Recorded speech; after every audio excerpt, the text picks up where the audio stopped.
So welcome to my YouTube channel. That's what we call the Good Life. Now it's the middle of July and I'm going to go for a tour around my home garden and also my allotment.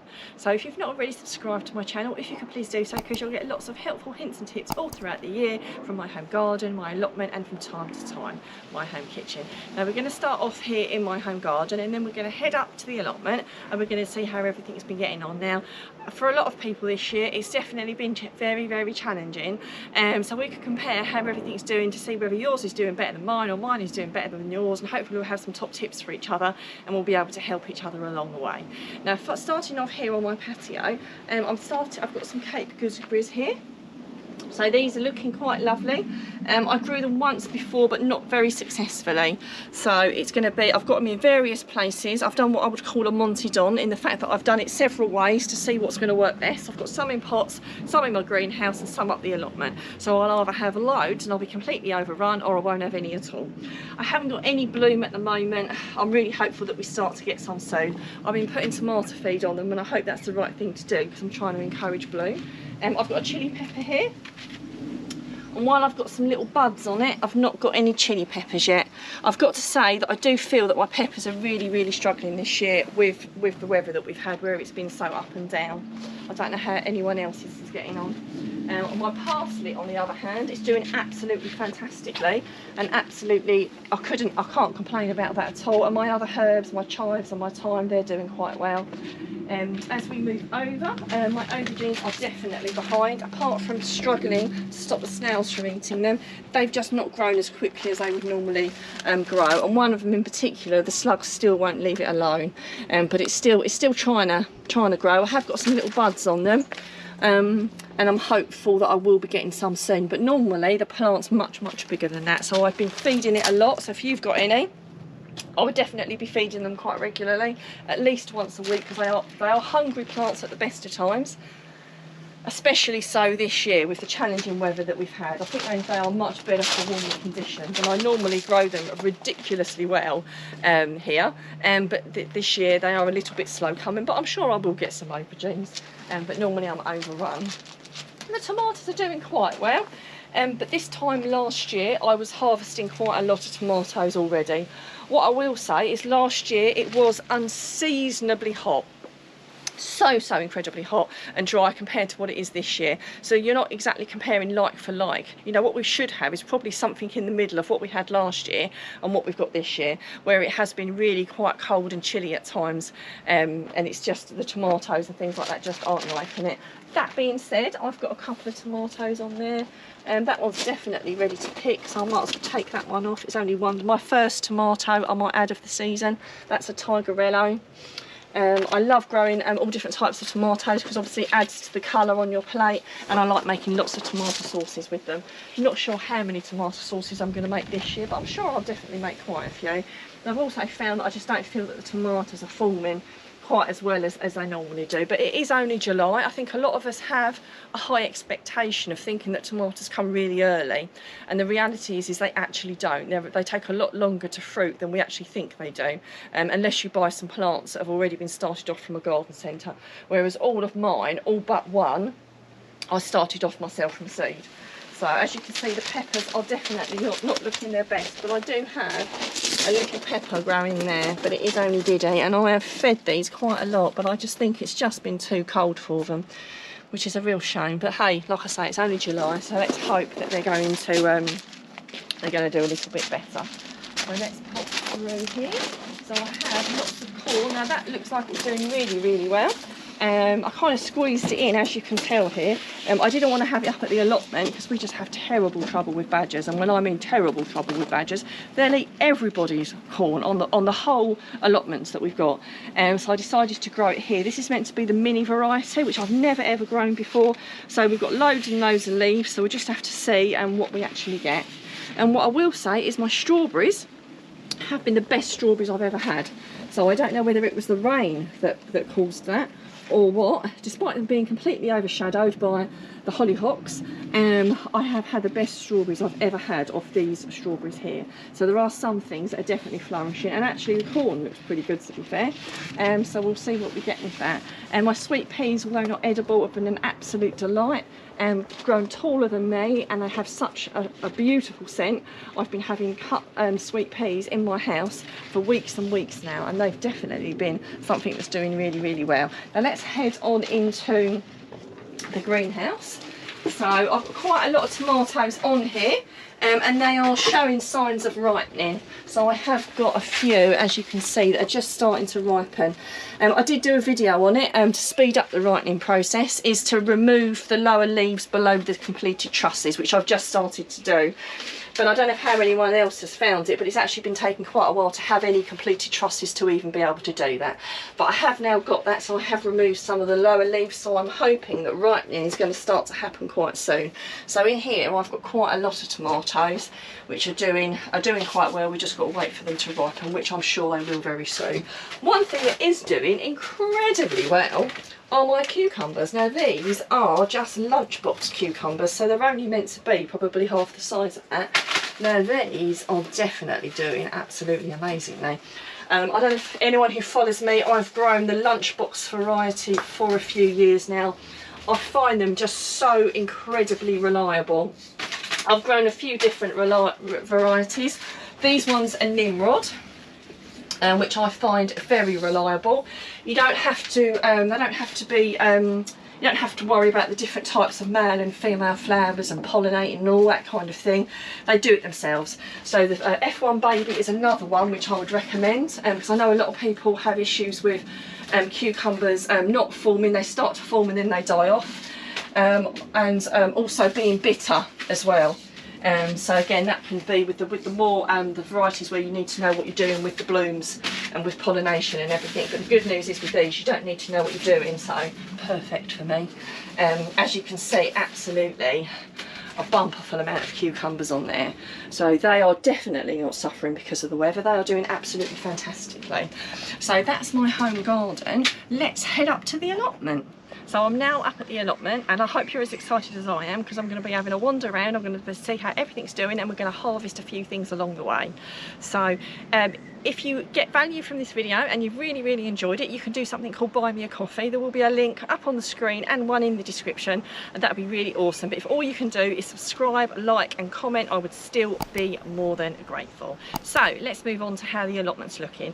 Now the rhubarb, with all the rain that we've had, and we are moaning about the rain, that being said, has really had a proper second flourish. Last time I came up here, it had kind of kicked back a bit and it was looking a little bit better, but it wasn't looking that good. But I've actually got some decent stalks on here, and I know an awful lot of people get really het up about when they should harvest their rhubarb and when is the right time and when should they stop. In my opinion, if it's looking good like this is, you can take a few stems. If it's not looking very good, then you don't. As simple as that. So it's not rocket science. It's not as sweet and as lovely as the early rhubarb that we get, but it's still really lovely nonetheless. And my pears are not looking great, I'm not going to lie to you. I'm not entirely sure whether we're going to get many pears this year. They are looking a little bit sad for themselves, so I'm not sure what's happened there. On the other hand, the bramleys are looking absolutely fantastic.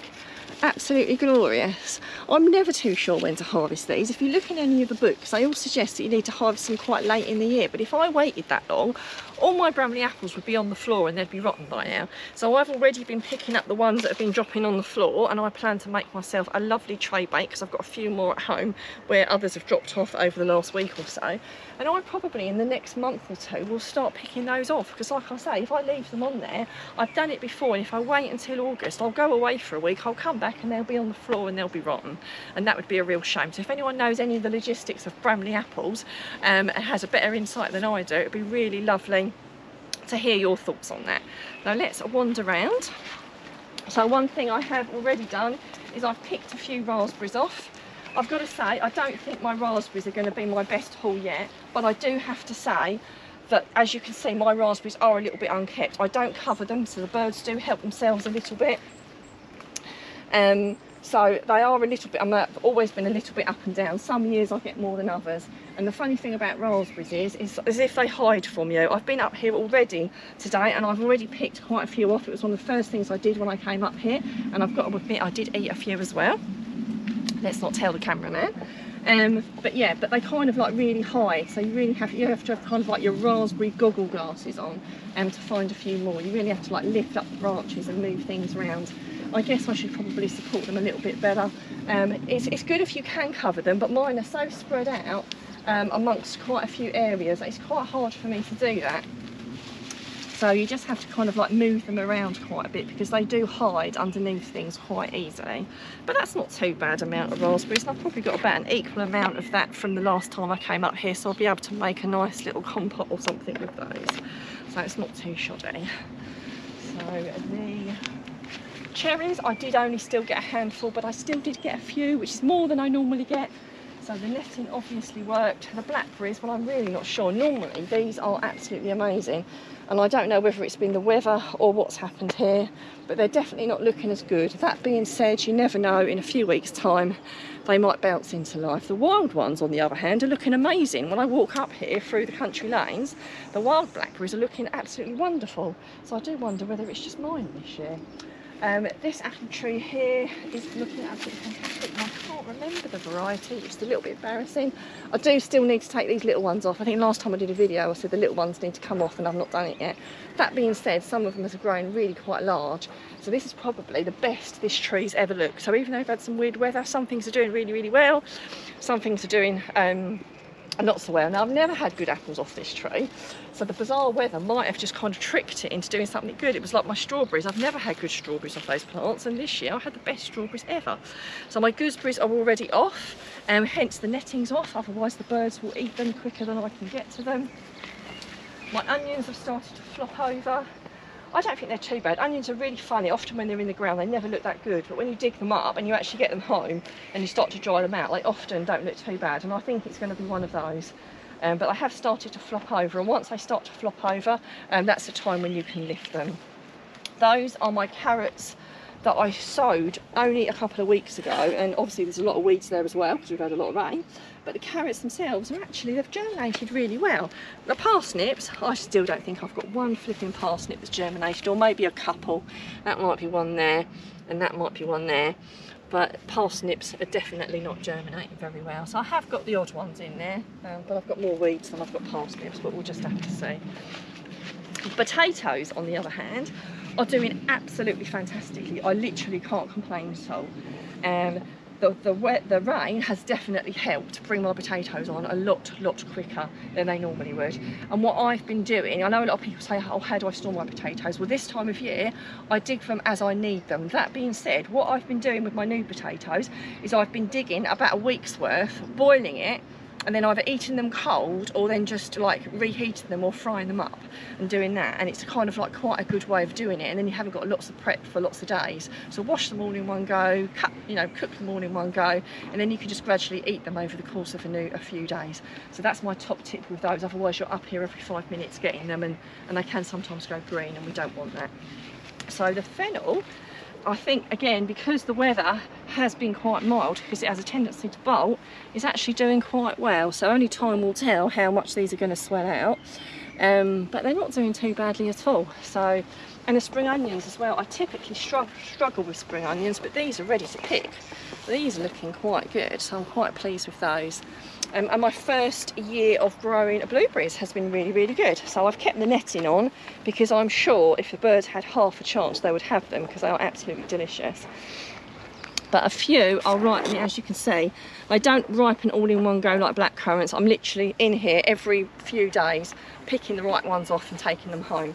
But they are doing really, really well, so I'm really, really chuffed with those.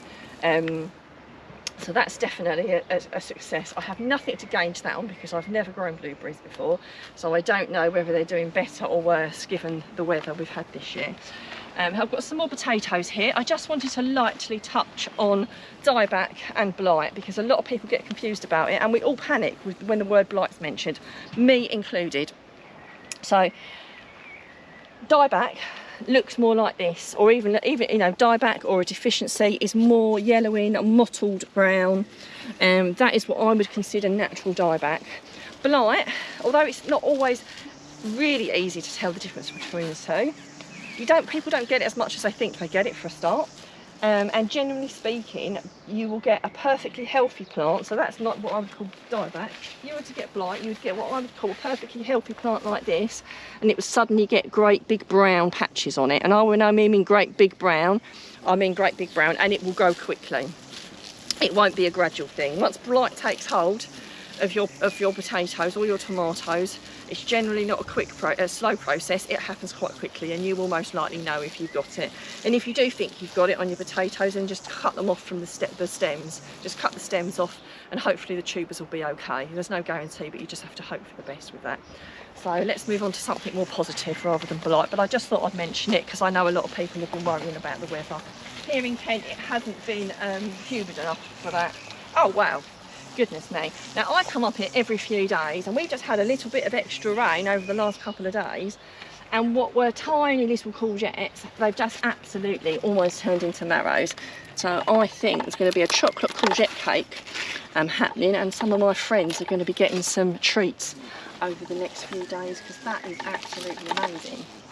So when courgettes start to grow, they really start to grow, so they can trick you with when they first start off, and you get a few courgettes and you think you can keep a handle on it and they're not going to grow really quickly.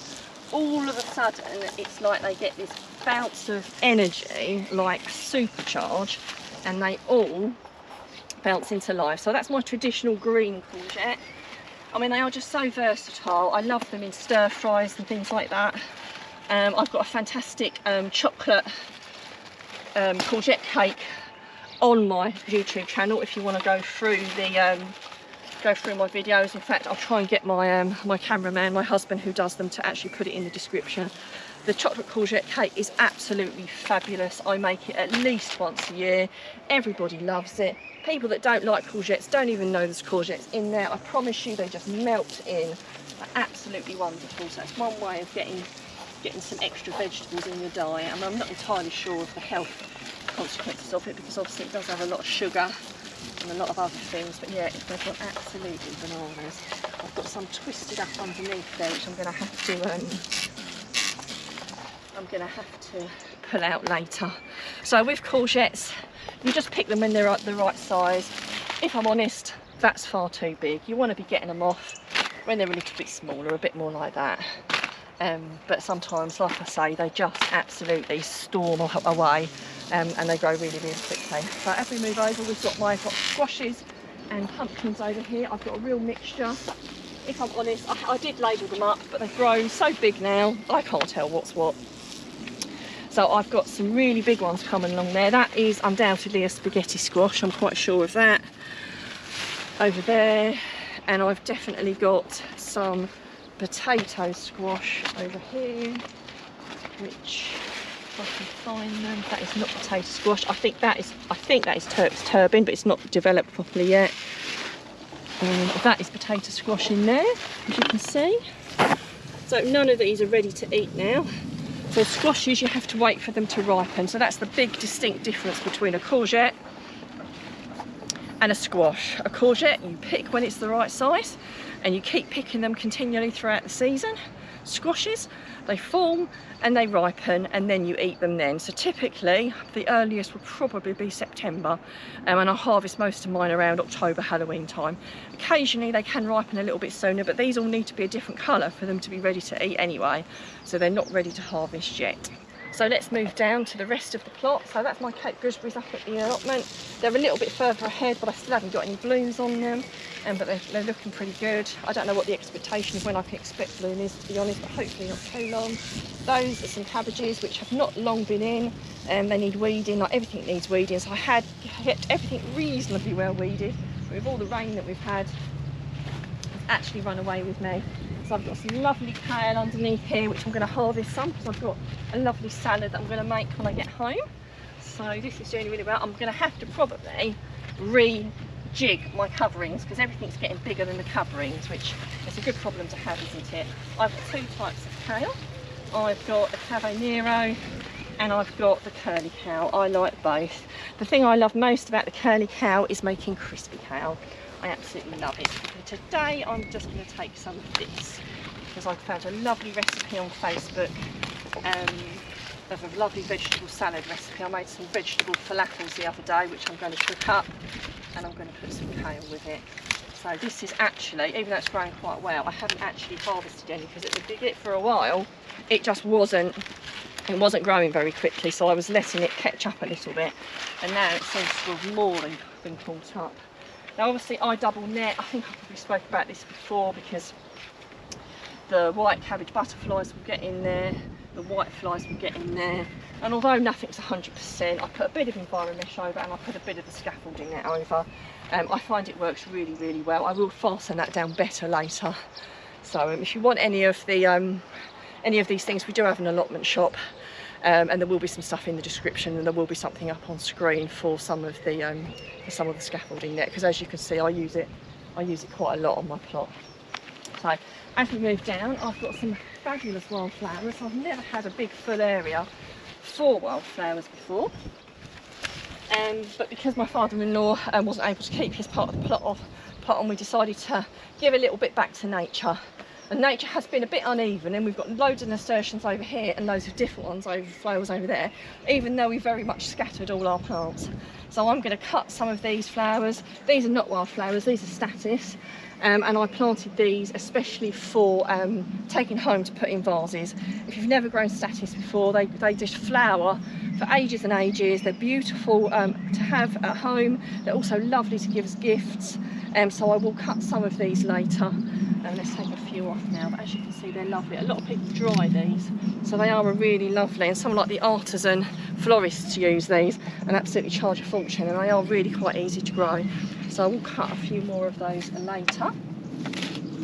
So if we move over and we look at the broccolis, so despite the slugs and snails are doing their best to obliterate my broccoli, and they did do quite well, I have actually got some heads coming, which I'm really chuffed about. So I think this is another benefit of the fact that it's been a bit colder, whereas sometimes they can bolt like they did last year. This year they haven't bolted, and I've got some lovely heads forming. So I've got one there, I've got one over there. So all I've got to do is keep an eye on these, and obviously don't let the heads get too big. If yours have bolted, or when you've removed the heads, I never then pull the plants up, because you get lots of side shoots. So if you were unfortunate enough, like I was last year, for your broccoli to have bolted, just nip the bolt out, and with any luck you'll get lots of little lovely side shoots, a little bit like sprouting broccoli. But so far this year they're looking absolutely fantastic, so I'm really pleased about that, because we eat a lot of broccoli in our house. So as we move up, I have a selection of French beans. I do think they are a little bit behind, but not that much behind. But I have got a few beans on there which I'm going to get off today, because we love beans in our family. My son in particular would eat French beans like literally every day. Because they grow quite quickly like courgettes, sometimes it's worth picking them off a little bit smaller, because obviously by the time you get up here they might have got too big. And if they start getting too big and forming pods, it sends a message to the plant for it just to do that, and then you're not going to get lots and lots of beans. So I think I've got a few more floating around. Again, it's one of those things that you kind of have to spend, it's a bit like meditation, you have to spend quite a lot of time looking for them and not think about anything else, because they really camouflage themselves. As you can see, but this is what I mean, that I check these regularly. How did that happen? So despite my best efforts, you're going to get the odd sneaky ones, especially, I've got to say, towards the bottom of the plants. You'll find sometimes that they manage to grow, and they manage to hide from you. So sometimes I think they're a bit like children. But there we go. So I've got my carrots there, so I'm going to leave them for a little bit longer. I want them to fill out a bit more, but there's loads of lovely leaf on them, so I'm sure they're going to come to fruition. I've got my second row of beetroots that I put out there, which I think, again, they went out in the beginning of the month, I think. I've got a lovely lot of Bright Lights chard there, which I've been harvesting continually. So while my cow's taking a while to catch up, that's why it's always good to have other things and have backup. This has been doing beautifully, and I've been harvesting this regularly, and it doesn't look like I've touched it. I've got some salad leaves in here, and I've got my beetroot. So my beetroot feel like they've been a bit slow coming to fruition, but I have got some here that are not doing too badly. So what I do, I think I've said before, with both my carrots and my beetroot, I don't ever thin them out and just get rid of them. I wait until they are big enough to pull. I take out the biggest ones first, and then I let the smaller ones fill out, and then the smaller ones will do the trick. And I've always done that. My grandfather always did it, but each to their own. If you like filling everything out and everything being uniform, then that's absolutely fantastic. But for me, I sow everything, like my carrots, pick the bigger ones out, and then they generally all fill out at some point. And then I feel like I'm not wasting quite so much. So there's still more to come. So yeah, even though we feel like we've been hard done by this year, I'm thinking that maybe we haven't. So I've got some bits up further on the allotment. So I've got the little polytunnel here. You want to take a step inside here. See my homemade polytunnel. The only thing it really cost me was the netting on here. So this was my purple sprouting that I picked up from a garden centre before Christmas. It cost me about 10p a pack, and I wondered whether it was worthwhile. And I am getting lots of little purple sproutings off of it. So let's have another look, see if we've got. I've got loads of little sprouts here, as you can see. I've got a little bit of whitefly as well, but not too much whitefly. So I didn't, you know, a little bit of whitefly like this, I wouldn't concern myself with it at all. You get a little bit, as long as it's not infested, it's fine. And again, with this, you have to make sure you always pull these off, because if these go to seed, again, it's the same thing with the other things. You're not going to get, it's going to stop producing. So I have had quite a lot off of this, and we did have a really, really cold spate of weather over the last week, and I think it slowed it down a little bit. They were all coming off really, really quickly, and I think it almost gave it a little bit of a trick, like it was going back into winter. So I've got my Monge 2s over here, and I've got to say, I haven't got the best support for these Monge 2s, to be fair, but they're protected from the birds, which is probably the main thing. And they're doing absolutely brilliantly. I mean, this is something you can sow more of these. The good thing about these is you're not waiting for them to form peas. You can just eat them as they are. And you can obviously pick them a little bit smaller. So it's the same bit like the French beans. If you know you're not going to be up here for a few days, you can just pick them off little rather than let them get too big. Because if they get too big, they'll try and form pods, and then you're not going to get any more peas. So even though this was a bit of a random throw some in here, it's actually done me quite well. We ate quite a few of them yesterday with our dinner. They're really, really lovely. Well, salads, stir fries. If you get hungry up the allotment, you can just eat them. So I've got a few more peas coming along in here as well. I started off just a couple of weeks ago. So yeah, so there's still lots and lots going on up here. And the last thing is my blackcurrants. So protected from the birds, because the birds probably love blackcurrants more than we do. And I've been completely cleared out before in the past. So let's have a look and see what they're like. I might get some of these off today. So that this is what you're looking for. You're looking for most of them to go black, and they've got a bit of a squidge in them. So once they've got a bit of a squidge in them, I normally taste them, and then I pick them. So I think these are pretty much ready. It does all depend how sharp you like them. You leave them on too long, and they will get too ripe and they'll start to drop off. That being said, when they're at that point, they are the tastiest, but you get a fine line between them being not ripe and so ripe that they drop off and you don't get to eat them. So you just have to make that judgment call for yourself. Now, I hope you've enjoyed my tour of the allotment. And if you're wondering what you can be sowing this month, there is a link up on the screen to give you some ideas.